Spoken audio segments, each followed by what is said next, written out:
Welcome back to the Foundry by Forge College, everyone. I am seriously thrilled you're here today. We're picking up right where we left off in our blockchain fundamentals track. In our last explainer, we covered core properties and security guarantees, but today we're getting our hands dirty. We are turning abstract cryptographic concepts into actual practical engineering blueprints. Figuratively, of course, no hard hats required.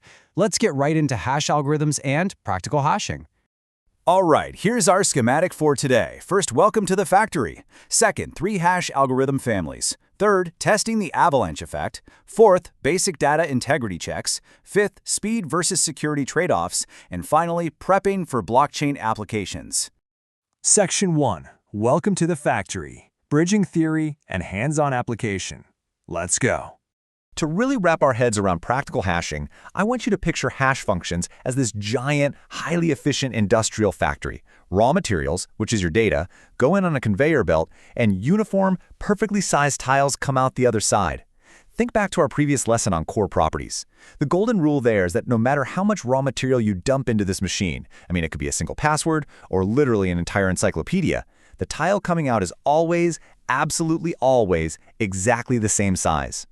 We call this fixed-length output a digest. It's completely predictable in its dimensions and totally deterministic. Same raw materials in, you get the exact same tile out, every single time. Moving on to Section 2, 3 hash algorithm families, inspecting the blueprints. So, let's unroll the schematics and look at the actual mechanical designs running our factory floor. Now, while they all spit out those fixed-size tiles, how they do it internally is totally different. For example, the merkle-damgard construction, which is famously used in SHA-256, chops your data up into chunks and literally squashes them down through a compression function. Then you have the sponge construction, like SHA-3. This one kind of does exactly what it sounds like. It absorbs your data into its internal state and then squeezes out the final hash. And finally, we've got the fast, non-cryptographic hashes like XXXHA. These guys just completely skip the heavy security checks so they can process data at lightning speed. Basically, it's a race car completely ignoring the speed limit. Choosing between these designs really just comes down to one fundamental question. What exactly are you trying to protect? Are you building a bank vault, or are you just doing a quick warehouse inventory? Cryptographic hashes are your vault doors. They are built for adversarial resistance, so literally no one can reverse engineer your input. Non-cryptographic hashes, on the other hand, are your inventory scanners. They're optimized purely for speed, for when you completely trust the environment and just need to move fast.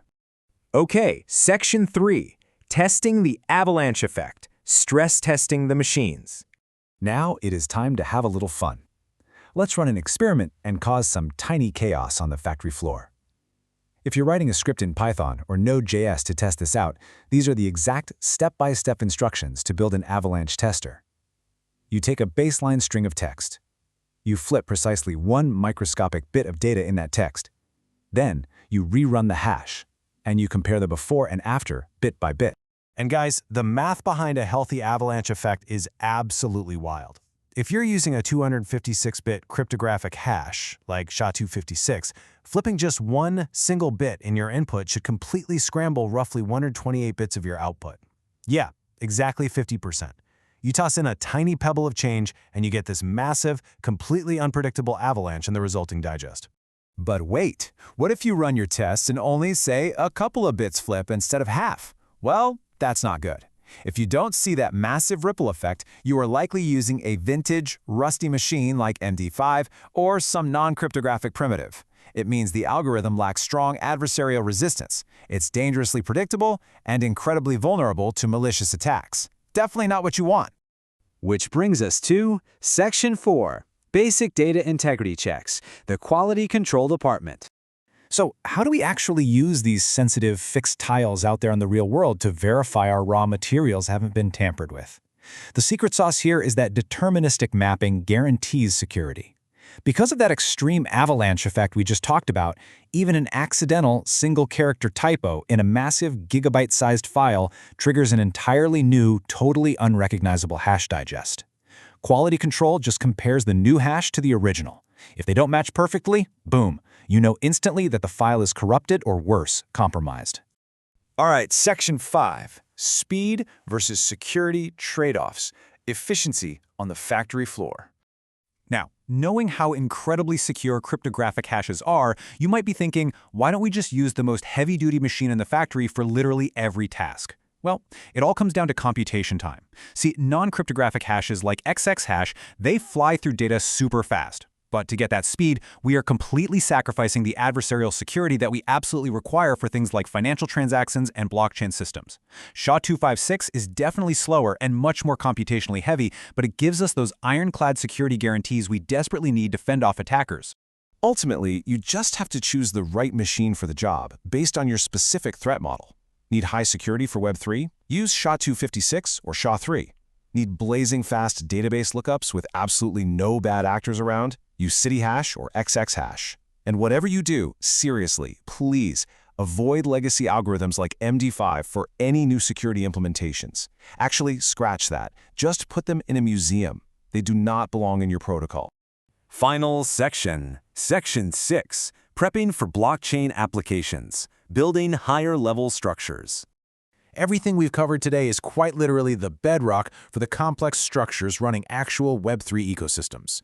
As our source material beautifully points out, deterministic mapping guarantees repeatability. The scripts, the verification checks, the avalanche tests we've been running, these aren't just fun theoretical exercises. These basic hashing principles are the exact required building blocks we're going to use to construct complex architectures, like Merkle trees, in our upcoming modules.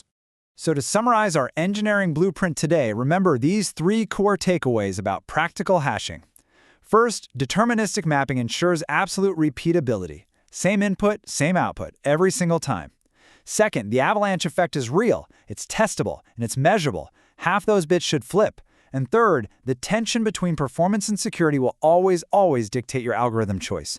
You've got to match your tool to your threat model. Which leaves us with one final thought to chew on. If a tiny, microscopic pebble creates an avalanche in a single hash, what do you think happens when we chain thousands of these hashes together into a massive cryptographic tree? Think about how these properties affect collision risks at a massive scale.